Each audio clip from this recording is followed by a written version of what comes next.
¿De qué manera en el presente le damos mucha importancia al templo en el que nos reunimos? ¿Y será que hemos creado diferencias entre las congregaciones debido a la capacidad financiera que cada una de ellas tiene? ¿De qué manera debería relacionarme con las personas que pertenecen a otras denominaciones? Estas son algunas de las preguntas que hoy día buscaremos despejar, así que bienvenidos.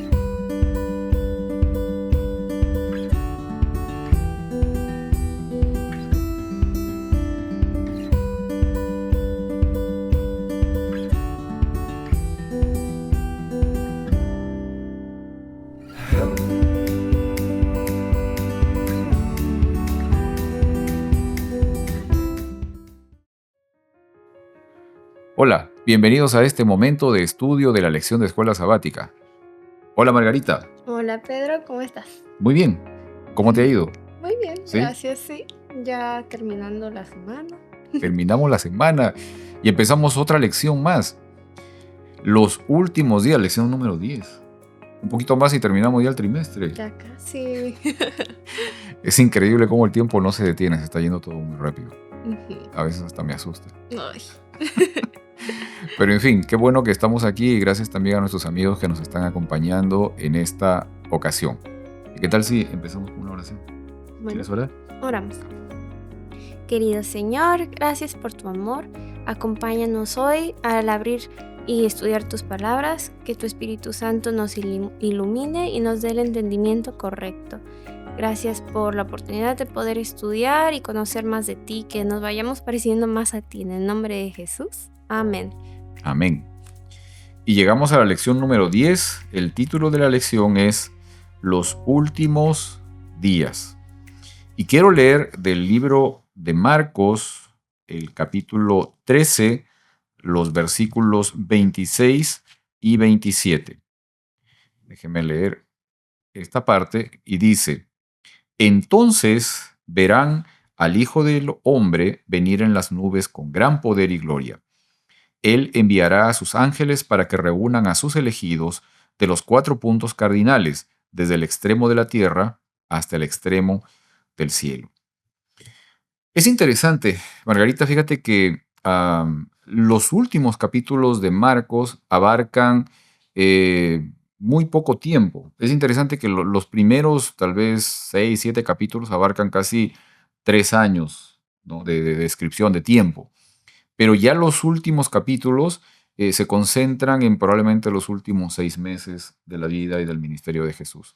Será probablemente por el tema este de que, digamos, Marco le presta mucha importancia a estos eventos finales, ¿no? A estos eventos al final casi de la vida de Jesús.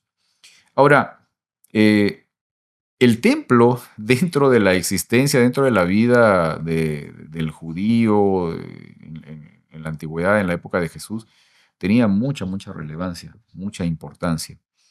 Probablemente era considerado el centro de todo lo que significa la manifestación religiosa dentro del pueblo de Israel. Y aparte de eso, también era tal vez un símbolo de orgullo nacional, o sea, era también un emblema, digamos, una manifestación de esa capacidad de ellos de haber construido tremenda obra, etcétera, etcétera, ¿no? Una cosa así. Ahora, eh, en un momento, no sé si recuerdas, el momento en el que Jesús está, digamos, sentado frente al templo, pero está observando a la gente que llega y que está trayendo sus ofrendas, ¿no? ¿Ok? Ah, quiero leer ese momento que está registrado en el libro de Marcos, en el capítulo 12, los versículos 41 al 44. Dice así: Jesús estaba sentado cerca de la caja del dinero del templo y veía cómo la gente daba sus ofrendas.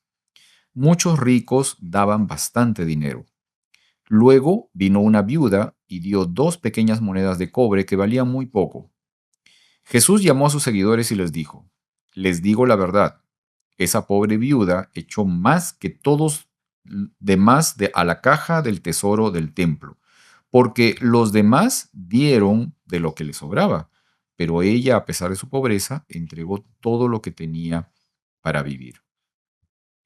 Ahora, Imaginémonos un poco la escena y pensemos tal vez en cuál es el mensaje que Jesús quiere transmitirnos, ¿no? Incluso hasta hoy, respecto de esa experiencia, de esa imagen que él mismo describe, ¿no? De la gente que está trayendo mucho dinero, que es la gente que, bueno, trae de lo que le sobra incluso, de esta viuda que tiene muy poco dinero y que es la que entrega todo lo que tiene. Pero también consideremos lo que incluso vimos la semana pasada, ¿no? Esta parte de, digamos, cierta alteración en cuanto a lo que significaba el hecho de la manifestación religiosa o poder, digamos, ponerle un precio a tu expresión religiosa, ¿no? Lo que habían hecho los religiosos de la época, ¿no? Los sacerdotes de la época, ¿ok? De hacer dentro del mismo santuario, dentro del mismo, del templo, hacer un mercado, ¿no? Donde se negociaba con el asunto de la expresión de la fe de la gente o la confianza que ellos tenían en poder buscar, digamos, ser perdonados de sus pecados. Y este momento en el que Jesús está viendo de que la gente llega trayendo sus ofrendas, muchos traen montones y ponen allí, aunque Jesús dice después de que esa gente traía lo que le sobraba, y esta mujer que pone todo lo que tenía para vivir. ¿Qué puedo aprender hoy de esa experiencia que ocurrió hace tanto tiempo? Mm, pienso, mm, pienso que muchas veces damos porque hay que dar, pero se nos olvida que el dar es una bendición para nosotros. Entonces, realmente no es para desanimar a alguien que no dé sus ofrendas ni nada, no su diezmo, pero Dios no necesita nuestro dinero. O sea, Él puede hacer muchos panes de nada. Entonces, realmente es un agradecimiento. La ofrenda es extra, o sea, de un agradecimiento del corazón. Y el diezmo es lo que Dios nos pidió, pero es como más una representación de fe. Entonces, quien se beneficia al final somos nosotros.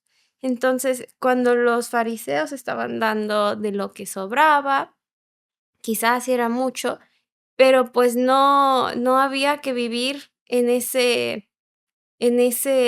pues, en ese sentimiento de fe, de que estoy dando más de lo que pienso que puedo sobrevivir, ese de incertidumbre, esa parte de la emoción es la que nos hace tener realmente la experiencia con Dios. Entonces, esta viuda, al dar súper poquito, pero quizá más de lo que ella quizá podía sustentar, ahí ella sí realmente está teniendo esa experiencia. Y tampoco se trata de, a veces quizás sentimos, ay, yo no tengo tanto y estoy dando tanto, y también como que queremos cobrárselo a Dios, como que viste que no, apenas tengo y lo di, pero no se trata de dar así, el dar es un dar, o sea, no se trata de dar y sentir como que estamos esperando, es dar. Y dar no se espera nada a cambio, entonces también hay que tener cuidado con eso. Claro, Ujú, claro. Ahora, muchas veces nos enfocamos en la parte, digamos, de la viuda, que es la persona a la que Jesús resaltó, ujú. ¿ok? Pero Jesús también resaltó a los otros en la actitud que tenían, ¿no? Entonces, trata un poco de pensar a veces eh, qué nos lleva a veces a tratar de vivir tal vez una expresión de apariencias, tratando de mostrar que, digamos, am, yo soy muy generoso o tratando de mostrar el hecho de que tengo más posibilidades que otro dentro de la congregación, dentro del grupo. O sea, ¿qué cosas, digamos, por qué el ser humano es de esa manera, ¿no? O sea, ¿por qué actuamos a veces de esa forma, ¿no? Incluso dentro de las congregaciones religiosas, ¿no? Ujú. También es un poco cierto el hecho de que, pues, cuando estamos dando de tal manera, pues, es un acto de fe. Entonces, pues, a veces nos queremos vanagloriar en fe que tenemos Ujú. y mostrarle a los demás como que nuestra fe es tan grande y en algún sentido ganar como puntos con los demás. Pero nos olvidamos que el centro no es el verse bien con los demás, sino verse bien con Dios. Ajá, Entonces, porque hemos perdido la perspectiva de que al final esto es una relación entre Dios y no es una relación para nuestros alrededores. Hemos perdido el punto. exacto, Ujú. exacto. Creo que coincido mucho con eso, Margarita. O sea, esa parte de que muchas veces perdemos el sentido de a quién realmente estamos tratando de darle la honra, ¿no? O Ujú. sea, y caemos en el punto de que buscamos muchas veces darnos la honra a nosotros Sí. mismos. Ese es el punto, ¿no? Y eso en realidad no es lo que el Señor quiere. Creo que la semana pasada, cuando hablamos y leímos la expresión del maestro de la ley que le preguntó a Jesús cuál es el mandamiento más importante, en fin, que lo hizo de buena manera, él mismo respondió el hecho de que el Señor realmente no busca nuestros sacrificios, no busca que nosotros le demos todo ello, ¿no? Eso no es lo más importante, sino que realmente la ofrenda que el Señor quiere es nuestra propia vida, o sea, que nosotros mismos nos entreguemos a Él, ¿no?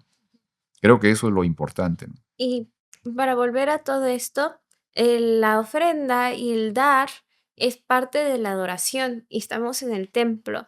Y al fin de todo, o sea, todo lo que se centra en Cristo, toda la gran controversia, creo que es adoración. Adoración a quien corresponde. Entonces, debemos siempre no perder el foco de nuestra adoración. Exacto, exacto.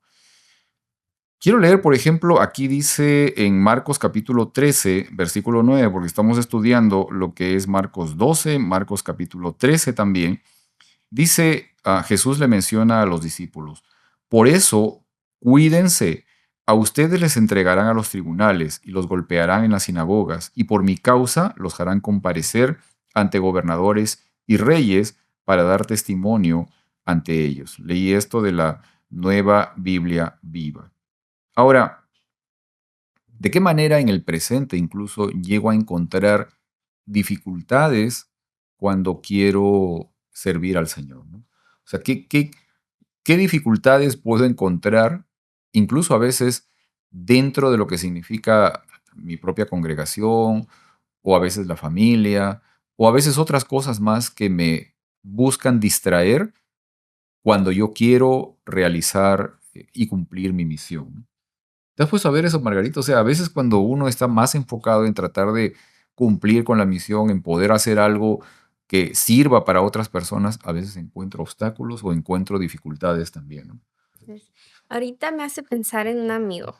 Ajá, a ver. Él es un pastor recién graduado que se fue de capellán a un país distinto y no voy a mencionar más detalles. Ok, no diga más, no Bueno, diga más. bueno, entonces él está muy entusiasmado, muy feliz, está haciendo una nueva obra, tiene muchas ideas y se topa con un superior que no, que no, o sea, sobaja o como que hace menos Lo todas, rebaja, ¿no? lo rebaja y como que en vez de ayudar y dar pie de esas ideas y nuevas oportunidades, como que las quiere esconder o que no sucedan. ¿Por qué? Porque tiene miedo de, quizá de, pues, de que alguien que vino y que está en un rango menos, brille más que él, o que, pues, le quite la posición, que las personas lo quieran más que a tal persona. Entonces, va en lo mismo. Cuando Sí. nosotros nos ponemos a nosotros mismos sobre lo que es el cumplimiento de lo de Dios, entonces no somos impedimento de la obra de Dios. Entonces, creo que aquí no nada más es cuando nosotros tenemos dificultades, porque si no hay dificultades de esas, pues Satanás siempre pone otras, pero pero esas son fáciles, porque Dios está en control. El problema es cuando nosotros estamos siendo el impedimento. Entonces, puede que no tú, puede que yo sea el impedimento de la obra. Quizá en algún momento, en algo yo estoy poniendo mi sentir, mis pensamientos, algo egoísta mío, impidiendo que algo bueno se avance. Claro, Ujú. claro. Y fíjate que, bueno, es interesante todo esto porque justamente ya el capítulo 13 del libro de Marcos nos habla mucho de lo que Jesús empieza a compartir con los discípulos respecto al tema este de los eventos que tienen que ver con el fin. Los discípulos habían estado observando el templo y ahí es donde Jesús ve lo de la viuda y toda esta gente, ¿no? Pero ellos habían estado observando, digamos, lo magnífico del edificio, la construcción, las piedras que tenía y todo lo demás. Y el hecho de que este edificio, pues, por el mismo hecho de su construcción, vislumbraba que iba a ser algo que durara para siempre, o sea, una cosa así, ¿no? Pero sin embargo, en ese momento Jesús les empieza a decir de que ese edificio iba a ser destruido Ujú. y luego en unos años fue destruido. ¿Ok? Ahora, Jesús también les empieza a hablar, digamos, si encontramos el paralelismo, lo que el Señor refiere tanto en el capítulo 13 de Marcos como en el capítulo 25 de Mateo, encontramos que Él se está también refiriendo a eventos que tienen que ver con el fin, o sea, Ujú. con su venida también, ¿no? Ahora, dentro de esto, obviamente, hay esta parte, o sea, el hecho de que constantemente, ¿no? El ser humano, incluso dentro de lo que podría significar su manifestación religiosa o su vida práctica en la religión, busca, de cierta manera, también ponerse en primer lugar él mismo. O sea, como en el caso este de las personas que daban ostentosamente o tratan de mostrar de que tienen más posibilidades o más capacidades o más conocimiento, no sé, que otros, ¿no? O sea, esta parte, digamos, cuán peligrosa es, ¿no? Dentro de nuestra práctica, de nuestra vida religiosa. Al mismo tiempo, o sea, en eso adorarse a sí mismo por dar mucho, pero también adorar al humano por la construcción del templo, porque el templo lo construyeron humanos. Entonces era como gloriarse en sí mismos, en así como Babilonia, que estaban poniendo su seguridad en algo hecho por humanos. Y también el hecho de que todo estaba la nación mal, o sea, la nación de los judíos en aquella época estaba gloriados en que ellos eran los escogidos, perdiendo el foco de que la adoración no es de que ellos son los los escogidos porque merecían, sino porque el simple hecho que Dios les dio el ser escogidos. Entonces, la adoración era de Dios. Entonces, es siempre el problema y el riesgo es perder el foco de lo que uno está adorando, porque cualquier cosa, si no estás adorando a Dios, estás adorando mal. Exacto. Entonces, y al mismo tiempo el diezmo y la ofrenda ayuda a que no seamos, que el dinero no sea un ídolo a nosotros, Ujú. sino que nunca tengamos de más y tengamos solo lo necesario, porque también podemos tener el riesgo de que el dinero sea un ídolo y que Claro, adoremos eso. claro, claro. Y esta parte que mencionabas respecto al asunto de que, o sea, el pueblo de Israel, si es cierto, un pueblo escogido, con un propósito, de Ujú, que pueda servir como bendición para todo el mundo realmente. O sea, que por medio de ellos el Señor pueda darse a conocer, pueda llegar a toda la humanidad en realidad, ¿no? ujú.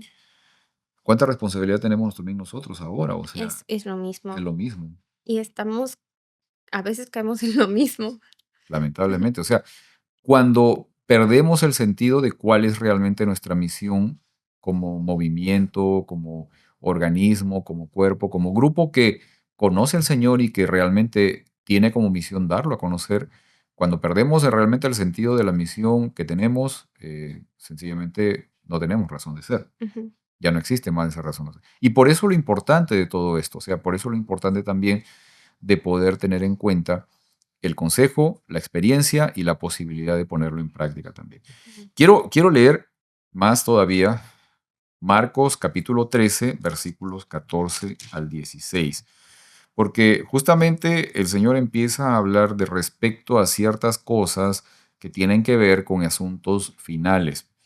Y Él dice, cuando ustedes vean la abominación que causa destrucción, donde no debería estar, quien lea esto que lo entienda, entonces los que estén en Judea corran hacia las montañas.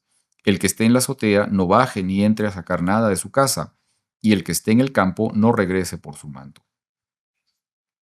¿A qué se estará refiriendo Jesús con este tema de la abominación? que causa destrucción. En otras versiones dice la abominación desoladora, porque en realidad se está refiriendo a una expresión que aparece en el libro de Daniel. A ver si por aquí lo tengo, no lo apunté, pero está en el libro de Daniel capítulo 9, me parece. Y ahí es donde se habla respecto de esta frase, ¿no? La abominación desoladora, o la abominación, como dice aquí Marcos, que causa destrucción. ¿Ok?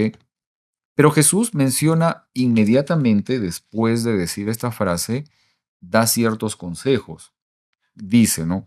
Los que estén en Judea corran hacia las montañas. El que esté en la azotea no baje ni entre a sacar nada de su casa. Y el que esté en el campo no regrese por su manto, ¿no? Ujú. Digamos, ¿qué relación tiene el consejo que está dando Jesús en todo caso para darnos a entender qué es lo que realmente significaría esta expresión de esta abominación que causa destrucción? ¿No? Salgan, escapen, huyan, ¿no? No se queden allí, ¿no? Es lo que nos está diciendo. Sí. Y sí sucedió. Cuando entraron y destruyeron el templo, Ujú. hubo gente que huyó, los cristianos nuevos, los que habían hecho caso, se fueron y no les sucedió nada. En cambio, los que se quedaron, fue un baño de sangre, fue horrible, Claro. horrible, Sí, como sí, sí, sí. sí. Sí, definitivamente sí, sí hubo eso. Bueno, los ejércitos romanos rodearon justamente la ciudad y obviamente entraron, destruyeron todo, mataron muchísima gente, destruyeron el templo también. Ahora, es este, y es una pregunta interesante, o sea, ¿es este solo un evento que ocurrió en el pasado o es un evento que también nos anuncia una situación para el futuro? O sea, es una pregunta allí, ¿no? Porque hay un detalle interesante, ¿no? Am, la, l- no recuerdo esta parte, había un tema aquí respecto a los estandartes que se aparecieron en digamos, en la cercanía, en los alrededores de Jerusalén, que eran los estandartes romanos. Pero ¿te has fijado tú, Margarita, que este estandarte romano eh, tiene mucha similitud o, digamos, se asemeja mucho al estandarte de una nación actual, en el presente? Sí, ¿Sí? sí. ¿Será eso coincidencia? No. No creo, ¿verdad? Ok, no creo, ¿verdad? No. No creo que sea coincidencia. Pero hay una similitud muy grande, ¿no? Entre el estandarte romano antiguo y el estandarte de la nación americana, de la nación de los Estados Unidos. Hay una similitud muy grande en el sello, en el estandarte, en el emblema, justamente que representaba ese poder en la antigüedad y lo que representa, digamos, la nación americana en el presente también. Ahora, digamos, esa coincidencia tendrá alguna relación con los eventos que probablemente deben ocurrir antes de que venga el Señor.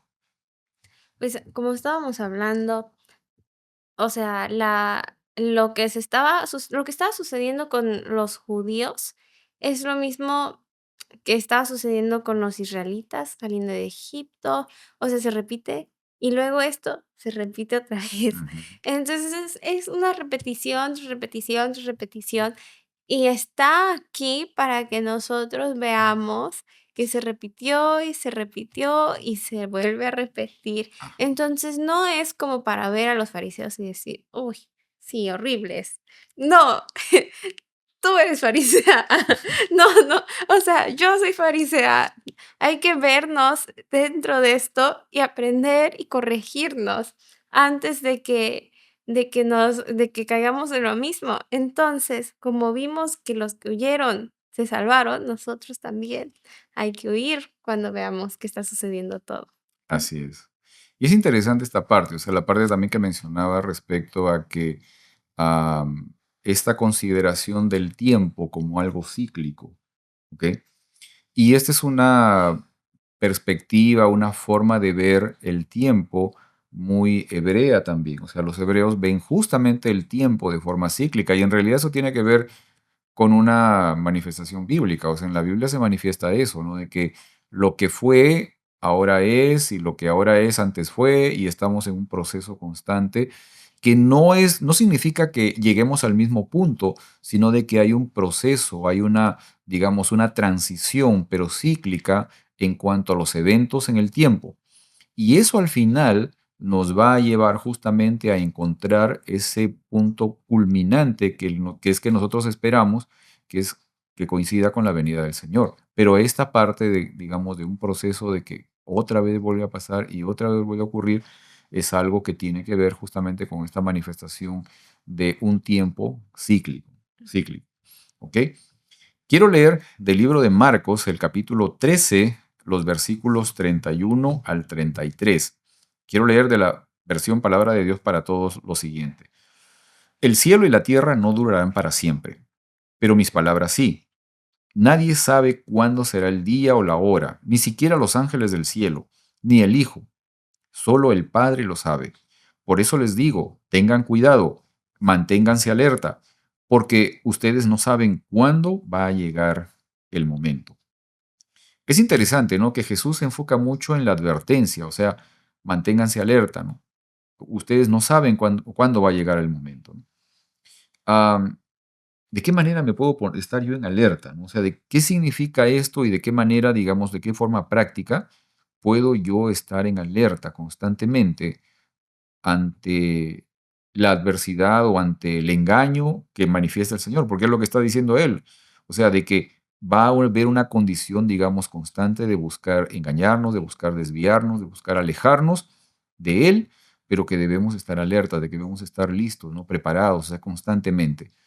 ¿Qué representa esto? O sea, ¿de qué manera puedo yo estar en estado de alerta de forma constante? Creo que es muy difícil ver al invisible. En a lo que voy es que nos volviendo al comienzo de esta lección que, pues, en donde nosotros ponemos nuestra confianza. Los judíos estaban muy confiados en su templo, estaban muy confiados en su dinero, estaban muy confiados en su salvación por sus obras. O sea, nada es firme, lo único que es firme es la palabra de Dios. Entonces, muchas veces estamos muy confiados en que estoy cómodo aquí, tengo casa, tengo todo, no está pasando nada, no, o sea, de repente viene Jesús y yo estaba bien tranquilo. Entonces, es como cuando Pedro caminó en el agua, estaba, o sea, una desviadita de la mirada y ¡pa! Se te ahogas. Entonces, es muy, muy fácil de repente poner nuestra confianza en una cosa que no lo es. El desviarse la mirada es fácil y mirar al invisible, mirar a Dios, porque, o sea, Pedro tenía a Jesús ahí, pero nosotros no, nosotros estamos viendo al invisible, estamos viendo hacia algo que es fe. Entonces, es un constante estar buscando a Dios en todo, y es difícil, pero esa es la manera que nos mantenemos alertos. No se trata de estar ansiosos o estar nerviosos, y no, Dios no quiere eso para nosotros, pero sí es un constante mirar hacia Dios y siempre estar buscándolo a Él, porque cuando así las cosas en que podemos nosotros estar firmes no es nuestra prioridad, sino que lo que es su palabra. Ok. De manera práctica, o sea, ¿cómo busco al Señor cada día, ¿no? Pues leer Ok, y pedirle que cuando estemos leyendo, sea lo que Él quiere que entendamos. ok. Es muy importante, o sea, porque justamente con nuestros amigos que nos están oyendo, o sea, nosotros podemos manifestar el hecho de que en la lectura de la palabra tenemos confianza. Ok, cuando leamos la palabra, cuando leamos los escritos, por ejemplo, en la Biblia, entendamos que es necesario buscar a la persona de la que se está hablando en la palabra. Mm, Porque todos los escritos, y Jesús mismo lo dijo, todos los escritos dan testimonio de Él, ¿no? ujú, Y al final, este conocimiento, esta lectura que yo tengo, esta posibilidad de tratar de buscar a la persona, me debe llevar a que yo me relacione con esa persona, que es una persona real, ¿ok? Escuchaba hoy algo, bueno, creo que sí fue hoy día que escuchaba a alguien que comentaba respecto de una persona atea, ¿no? ¿Ok? Mm, De una persona atea que decía, por ejemplo, la mamá le decía, ¿no? Vamos, te llevo al psicólogo o te llevo al psiquiatra porque te sientes deprimido o porque tienes este problema. Y entonces esta persona, este joven que era ateo o atea, bueno, le decía, ¿para qué? Le dice, no, o sea, ¿de qué me sirve si tú hablas con una persona que no ves, ¿no? Una cosa así, ¿no? Entonces, esa situación, digamos, te deja ver que ah, cuando nosotros tratemos realmente de buscar al Señor, lo hagamos siendo conscientes de que es una persona que existe, ujú, ¿ok? Porque hay otras personas, como en el caso, por ejemplo, de un ateo o de una persona que sencillamente no cree, que considera lo mismo, o sea, el hecho de que nosotros tratamos de comunicarnos con un ser que no existe o que no vemos, ¿no? Pero en realidad Jesucristo es una persona que existe, es una persona real, y con esa persona nosotros queremos relacionarnos. Lo buscamos en la lectura ujú, de los escritos, pero lo llegamos a conocer de otra forma. mm. ¿Cómo llegamos a conocer a Jesús en la vida práctica? Pues cuando nosotros leemos ¿Ok? y allí como que Dios nos dice algo ¿Ok? y es el Espíritu Santo Ajá. quien realmente nos hace como que hacer ese clic entre lo que leímos y lo que estamos experimentando en el día. Muchas veces cuando buscamos a Dios en la Biblia es buscando respuestas de cosas o queremos saber qué va a pasar o Ujú. queremos como alguna afirmación. Y Dios, pues Dios le dijo eso a los israelitas, ustedes buscan mi mano, pero no buscan mi cara. O sea, buscamos que Dios nos bendiga, buscamos cosas, pero ir a Dios y conocerlo no es buscar sus obras, ni buscar lo que nosotros queremos, sino que buscar su voluntad. Ajá. Entonces pensé en Romanos 12:2 ¿Ok? y dice, no os conforméis a este siglo, sino transformaos por medio de la renovación de vuestro entendimiento, para que comprobéis cuál sea la buena voluntad de Dios, agradable y perfecta. Ajá. Entonces, pues, nosotros vamos a cambiar. La forma que nosotros conocemos a Dios es cuando nos damos cuenta que nosotros estamos cambiando.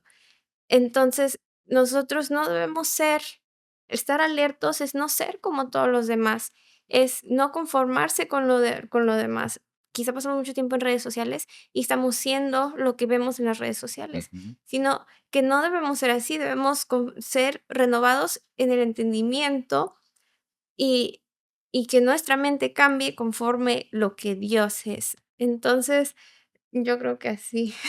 Magnífico. Mira, y fíjate, has hablado ahorita de una parte que me pareció muy, muy valiosa, ¿no?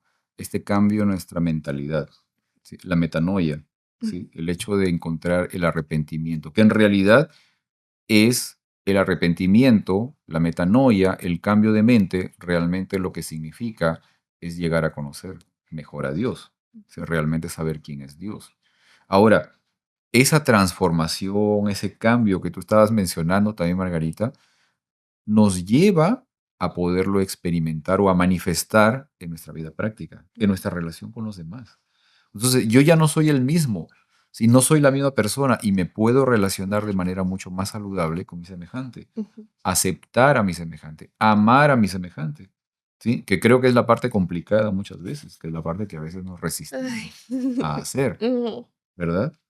Ahora, si nosotros entendemos y miramos, por ejemplo, los escritos que aparecen en Marcos capítulo 13, en Mateo 25, donde encontramos de que hay muchos de los anuncios que el Señor hizo respecto a las señales de su venida, etcétera, etcétera, que ya se cumplieron, ¿por qué es que hasta ahora el Señor no ha venido? O sea, ¿qué está pasando? ¿Por qué es que el Señor hasta hoy aún no ha regresado? O sea, ¿por qué es que Él se está demorando? ¿Qué es lo que espera para poder venir por nosotros? ¿No? pues, o sea, quiero volver al todo, o Ok, sea, a ver, al comienzo de la lección, ok. y que era, pues, que nosotros, o sea, las ofrendas y todo, pues, Voy a leer el versículo anterior del que acabo de leer, Ok, Romanos 12:1, y ok. dice: Así que, hermanos, os ruego por las misericordias de Dios que presentéis vuestros cuerpos en sacrificio vivo, santo, agradable a Dios, que es vuestro culto racional. Entonces, es nuestra adoración. Lo que Dios está esperando es nuestro cuerpo agradable, o sea, que nosotros nos entreguemos todo. Amén. Entonces, pues, ¿qué falta? Pues, que nosotros le digamos a los demás que todavía no se han entregado totalmente. Quizás estamos en la iglesia, pero no nos hemos entregado totalmente. Entonces, Dios no ha llegado por misericordia a nosotros, que no nos hemos entregado totalmente, porque el punto de todo, que por qué hizo el templo, por qué hizo de todo, era porque Él quería estar cerca de nosotros. Así es. Entonces vino, el templo estaba establecido para estar cerca de nosotros, vino Jesús, ya nos necesitó el templo porque murió por nosotros, ahora nos podemos relacionar directamente con Él, pero falta que vivamos junto con Él. Entonces, o sea, ¿para qué va a volver si no podemos ir todos? Él Él lo que quiere es relacionarse con nosotros. Amén, Ujú. amén. Eso es lo fundamental, ¿no? Fíjate, Margarita, quiero leer de Segunda de Pedro, capítulo 3, versículo 9, que dice esto, ¿no? El Señor no retarda su promesa, según algunos la tienen por tardanza, sino que es paciente para con nosotros, no queriendo que ninguno perezca, sino que todos procedan al arrepentimiento, a esa transformación, que esa transformación ocurre debido al conocimiento de la persona de Cristo Jesús. Es lo que nos cambia y nos permite relacionarnos bien con nuestro semejante y relacionarnos bien con el Señor, que es lo fundamental, para que todos podamos vivir juntos, que eso es lo que el Señor quiere en realidad. Sí. Amén, amén. Quiero decirle a nuestros amigos que algunas veces nos salimos del libreto aquí, a veces tenemos algunos apuntes y todo lo demás, pero algunas veces nos salimos de todo el contexto del que estamos a veces enmarcados y tratando de ver las cosas porque en realidad existe, Está todo está relacionado. relacionado, todo está relacionado. Guau. Sí, exacto, exacto. Y yo agradezco mucho también a ustedes por los comentarios, los mensajes que hacen, los mensajes que comparten, la comunicación que tienen y todo ello. También un saludo para todos ustedes. Apreciamos mucho, valoramos mucho también la sintonía que tienen con nuestro canal y en fin. Y obviamente este esfuerzo también de poder compartir con ustedes este mensaje es básicamente para que tanto así como nosotros recibimos bendición al estudiar, al encontrar, al conocer al Señor, queremos que ustedes también lo puedan recibir y esperamos que así sea. ¿Sí? Así es. Muy bien. Vamos a terminar aquí, vamos a orar para poder terminar este Te momento de toca. estudio. Me toca orar. Sí, vamos a orar entonces. Oramos. Gracias, Señor, por darnos esta oportunidad de compartir tu palabra. Gracias porque a través de ella podemos conocerte, Señor. Saber que eres un Dios de amor, que tienes planes para nosotros, planes y deseos de poder vivir eternamente con nosotros, Señor. Gracias por ello, por la oportunidad que tenemos de que al conocerte también recibamos tu bendición.